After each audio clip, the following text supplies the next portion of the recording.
आप देख रहे हैं न्यूज नेशन। आप सभी का बहुत स्वागत हमारी इस खास पेशकश में। आपके साथ हूं मैं खुशबू मनोरमा मिश्रा। बात एक ऐसे नन्हे चैंपियन के हौसलों की जिसके जज्बे की कहानी बेहद अनोखी है।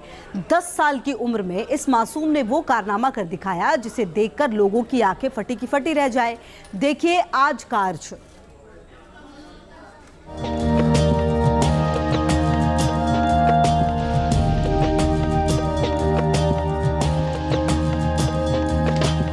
उन्नीस में ये जोनल चैंपियन हुआ छत्तीसगढ़ में। सर मैं तो ओलंपिक तक देखना चाहती हूँ। देश का होनहार, देश का नौनिहाल,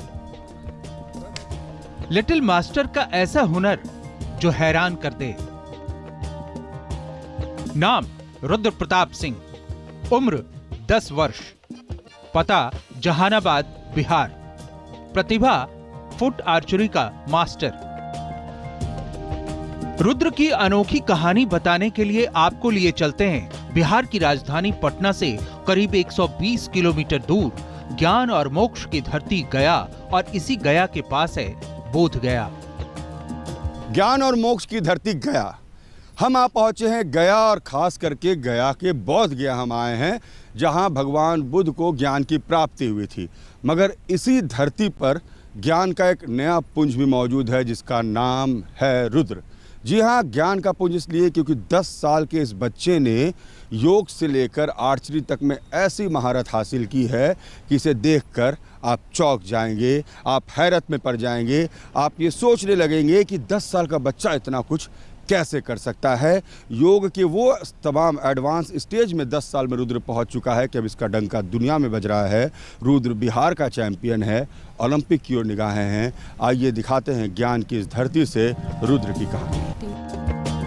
रुद्र के कारनामे देखकर आप दंग रह जाएंगे। सहसा आपके मन में शब्द भेदी बाण चलाने वाले महाभारत काल के एकलव्य की कहानी घूम जाएगी। हमारे आज के हीरो रुद्र की करामात देखकर आप अर्जुन और एकलव्य से इसकी तुलना किए बिना नहीं रह पाएंगे। रुद्र इन दिनों सबसे ज्यादा चर्चा अपने एक विशेष आसन और अपने एक विशेष आर्चरी को लेकर है। 10 साल का ये बच्चा एक ऐसा आसन करता है जिसमें ये अपने हाथ के बल हो जाता है और उल्टे पांव से तीर से निशाना बनाता है, और जो तीर से निशाना बनाता है उसमें सामने लगा गुब्बारा फूट जाता है। सुनकर आपको आश्चर्य हो रहा होगा, लेकिन एक पग लिंग आसना जो करता है रुद्र, वो चीज करके दिखाओ जो शायद दुनिया ने 10 साल के बच्चे को करते हुए कभी ना देखा हो। तो आपको दिखाते हैं रुद्र, वो शुरू करें हम कैसे करते हैं। आप हाथ के बल हो जाते हैं तो देखिए रुद्र का वो आसन आपको हम दिखाते हैं किस तरीके से रुद्र, ये गुब्बारा यहाँ पर लगा हुआ है एक ट्राइपॉड पर, और यहाँ रुद्र का ये मैट है। अब देखिए जहाँ हाथ से भी अगर निशाना लगाने कहा जाए तो हमारे लिए मुश्किल होगा। देखिए रुद्र अपने पाँव में पहले अपने धनुष को फंसाता है, और फिर जिसको बो कहते हैं हम लोग, और उसके बाद देखिए ये हाथ के बल पर रुद्र, और ये कितना टफ है आप इसका अंदाजा नहीं लगा सकते हैं। एक 10 साल का बच्चा अपने 2 हाथों पर पाँव पर धनुष और तीर को फंसाता है, और उसके बाद इस धनुष और तीर से सामने लगे गुब्बारे पर सटीक निशाना बैठाता है। रुद्र का निशाना देखकर किसी की भी आंखें फटी की फटी रह जाएंगी। हाथों से निशाना बेधना तो उसके बाएं हाथ का खेल है। दरअसल रुद्र फुट आर्चरी का मास्टर है, यानी एक पैरों के अंगूठे से धनुष थामे दूसरे पैर के अंगूठे से सटीक निशाना साधता है, और शरीर का पूरा भार बस हथेलियों पर होता है। इतना ही नहीं, रुद्र सिर्फ खुली आंखों से ही लक्ष्य नहीं भेदता, बल्कि बंद आंखों से भी टारगेट को बखूबी हिट करता है। रुद्र 5 से 20 फीट तक के टारगेट को आसानी से भेद सकता है। हाथों से धनुष पकड़कर सटीक निशाना लगाते हुए आपने कई तीरंदाजों को देखा होगा, लेकिन हैरान करने वाली बात यह है कि रुद्र अपने पैरों के अंगूठे से टारगेट पर आसानी से सीधा वार करता है और पलक झपकते लक्ष्य को भेद देता है। महाभारत काल के सबसे बड़े योद्धा और सबसे बड़े तीरंदाज अर्जुन की वो कहानी आपने सुनी होगी, जब द्रौपदी के स्वयंवर में घूमती चक्री में बंधी मछली की आंख भेदनी थी और अर्जुन ने आंख पर पट्टी बांधकर घूमती मछली की आंख को निशाना बना दिया था। आपने एकलव्य की वो कहानी भी सुनी होगी जब भौंकते कुत्ते के मुंह को एकलव्य ने एक साथ दर्जनों तीरों से बंद कर दिया था और लहू का एक कतरा भी नहीं गिरा था। रुद्र की प्रतिभा देखकर आप इसकी तुलना अर्जुन से कर सकते हैं, यानी आज का अर्जुन। वहां रुद्र की एकाग्रता इस गुब्बारे को अपने पांव से फोड़ने को लेकर है और ये बताता है कि इसकी एकाग्रता। ये देखिए, वाह, शानदार रुद्र, मुबारक, कांग्रेचुलेशंस, वेल डन। रुद्र, कैसे कर पाते हो तुम ये? सर सारा प्रैक्टिस है। कब से प्रैक्टिस कर रहे हो ये? सर ये तो ज़्यादा नहीं, 6-7 महीने तो से। तुम जब नीचे होते हो और आँख से जब देख रहे होते हो तो गुब्बारा तुमको दिख रहा होता है। पैर में इतनी ताकत रहती है, पैर से स्ट्रिंग को खींचते हो। ये स्ट्रिंग इतना मजबूत है, मैं आपको दावे के साथ कहता हूँ, अगर इसको रुद्र यहाँ से निकाल देगा और मैं आपको कहूँगा कि इसको इसके ऊपर फंसा के दिखाइए, आपके पसीने छूट जाएंगे। और ये बच्चा पाँव की उंगलियों से, मासूम उंगलियों से इसे न सिर्फ खींच लेता है बल्कि खींच कर निशाना साध लेता है। और शायद आज के युग का एकलव्य कहें तो हमारी नज़र में तो ये रुद्र वो एकलव्य है। वैसे तो रुद्र को उसके पिता ने ही ट्रेनिंग दी है, लेकिन अब अमित उन्हें ट्रेनिंग देते हैं। अमित जी, ये जो आर्चरी, आप तो आर्चरी एक्सपर्ट है, ये जो कर रहा है बच्चा, ये कितना कठिन है? ये बहुत ज़्यादा कठिन है। दुनिया में कुछ ही बच्चे हैं कि कर पाते हैं और गिनने चुने ही बच्चे हैं जो कर पाते हैं इतने कम उम्र में। और इसका पूरा श्रेय जाता है इनके पिताजी के, क्योंकि वो योगासन वही सिखाए हैं। बस मेरा तो खैर थोड़ा सा ही योगदान रहा अंश भर।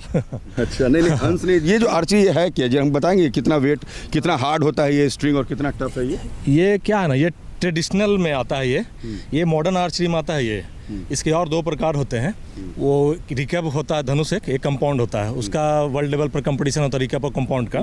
रिकर्व का ओलंपिक में होता है और ये इंडिया भर में खेला जाता है इससे। इसी की वजह से इतना आर्चरी बढ़ पा रहा है। ये इंडियन राउंड बोलते हैं धनुष इसको। अच्छा। इसी से स्पोर्ट्स होता है, इसे नेशनल तक खेलते हैं हम लोग। ये ट्रेडिशनल के लिए है।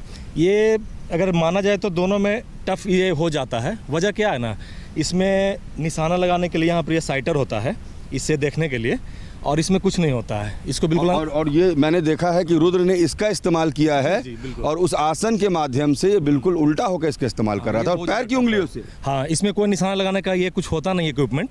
इसमें खुद अपना अनुभव से, अपना प्रैक्टिस से निखार लाना पड़ता है उसमें। इतना छोटा बच्चा इतना निखार लिया है। हाँ, मेहनत है रुद्र का, बहुत ज़्यादा मेहनत है इसमें। ऐसे टफ है। अगर देखिए, ये जो मेरे हाथ में है, जो अमित बता रहे हैं, अगर वाकई अगर इसको कोशिश करूं मैं भी चलाने की, तो ये इतना आसान नहीं है। मैं बता रहा हूं आपको, जो स्ट्रेंथ इसको खींचने में जो स्ट्रेंथ लगता है, आप उसकी कल्पना नहीं कर सकते। अगर आपने किया होगा आर्चरी तो आपको ज़रूर अंदाजा होगा, लेकिन ज़्यादातर दर्शक जो हैं वो शायद नहीं समझ सकते। लेकिन रुद्र तो हाथ छोड़ दीजिए जनाब, ये तो रुद्र अपने पैर को उंगलियों से खींच लेता है। और न सिर्फ खींचता है, खींच लेता तो बात ताकत की होती, बात इसके कौशल की इसलिए है कि इसे खींच कर पाँव से और निशाना सटीक गुब्बारे पर लगाता है। और ये सिर्फ इस तरह से रिवर्टेड आर्चरी ही नहीं करता है, बल्कि ये आर्चरी के अलग अलग गुर भी सीख रहा है और योगा के 150 एडवांस आसन को भी जानता है। तीरंदाजी का ऐसा चमकता सितारा बनने के लिए चाहिए गजब की एकाग्रता, शरीर का लचीलापन, पैनी दृष्टि और जबरदस्त संतुलन। रुद्र सिर्फ तीरंदाजी तक सीमित नहीं है, बल्कि इस अनोखी कला के लिए खुद को उन्होंने कुछ अलग तरह से ढाला है। वो योग के भी बड़े साधक हैं। 10 साल का रुद्र वो तमाम एडवांस योगा जिसे कहते हैं वो कर सकता है, जो अमूमन इतने कम उम्र के बच्चे तो कतई नहीं करते। अब ये जो आसन ये कर रहा है, चूंकि इसके पिता जो हैं वही इसके गुरु हैं, राकेश, और वो हमें बताएंगे ये क्या कर रहा है। ये योग निद्रासना बोलते हैं सर। ये एडवांस योगा में आता है। इसमें क्या, ये पैर पूरी तरह से पीछे? हाँ, पैर पूरी तरह से पीछे और बिल्कुल जो जिसका बॉडी फ्लेक्सिबल है वही ये आसन कर पाते हैं, नहीं तो ये बहुत टफ है। देखिए, हम आपको दिखा रहे हैं हनुमान आसन है। अब ये जो 10 साल का बच्चा, इसकी फ्लेक्सिबिलिटी देखिए। इसने अपने सर को अपने पीछे वाले पैर में लगा दिया है। अब आप देखिए, आप सहज अंदाज़ा लगा सकते हैं कि किस तरीके का आसन है। इसके शरीर को देखकर आप कभी ये समझ नहीं पाएंगे कि इसका कौन सा हिस्सा कहाँ मूव कर रहा है। और सही में मैं भी जब इसे देख रहा हूँ तो मैं समझ नहीं पा रहा हूँ कि राकेश जी ये कहाँ से कहाँ चला जा रहा है। बिल्कुल सर, ये बहुत प्रैक्टिस किया है और 2020 से लगातार प्रैक्टिस में है। सुबह 2 घंटा, शाम में 2 घंटा, 4 घंटा का रेगुलर प्रैक्टिस। और ठंडा, गर्मी, बरसात जो भी हो। ये क्या, ये कौन सा आसन है? जितेंद्र, ये आसन ट्विस्टिंग आसना बोलते हैं। ये ट्विस्ट करता है, पैर आगे, हाथ आगे और शरीर पीछे। शरीर पीछे है, वो उल्टा। ये ट्विस्टिंग आसना एडवांस योगासन है, बहुत कम बच्चे इसे कर पाते हैं इस एज में। रुद्र अभी टॉय आर्चरी से प्रैक्टिस करता है, जबकि कंपाउंड आर्चरी खरीदने के लिए पैसे नहीं है। ये सारा चीज़ करना पड़ता है सीमित संसाधन में ही, और बहुत संघर्ष से आज मेरा बेटे इतना आगे पहुंचा है। बस यही बात को बहुत खुशी हमको मिलती है। रुद्र की उपलब्धि भी उम्र को मात देती है, लेकिन अभी उसके सामने कई मंजिलें हैं। बड़ी उपलब्धि हासिल करने को खुला आसमान है, लेकिन इसके लिए चाहिए उचित प्रोत्साहन और मार्गदर्शन, जो इस उत्साही खिलाड़ी को राष्ट्रीय और अंतर्राष्ट्रीय स्तर का चैंपियन बना सकता है। इसे देखने के बाद, इसकी कला को देखने के बाद आपको भी विश्वास होगा कि देश के लिए सिर्फ रुद्र चमकेगा नहीं, सोने जैसा निखरेगा नहीं, बल्कि हो सकता है आने वाले दिनों में ओलंपिक का सोना भी अपने घर आ जाए। कहते हैं ना कि जब आपके घर में ऊपर वाले की रहमत हो, ऊपर वाले का आशीर्वाद हो, तो फिर हर कठिनाई जो है वो आसान से दिखने लगती है। और जब इनके घर में भगवान ने रुद्र को दिया है, तो आप समझ सकते हैं कि परिवार चाहे किसी भी संघर्ष से गुजरता हो, लेकिन इनका एक ही ध्येय रहता है कि रुद्र ओलंपिक जाकर देश का नाम कैसे रोशन करे। और इस खबर के जरिए ये भी बताना चाहते हैं कि अगर आपके बच्चों में हुनर है, आपके बच्चों में अगर जज्बा है और आपको उन्हें कुछ आगे बढ़ाना है, तो आपको हर परेशानियों को पीछे छोड़कर आगे उनके साथ खड़े रहना होगा और रुद्र जैसी ऊंचाई वो भी पा सकेंगे। वीडियो जर्नलिस्ट जितेंद्र के साथ रजनीश सिन्हा, न्यूज़ नेशन, गया।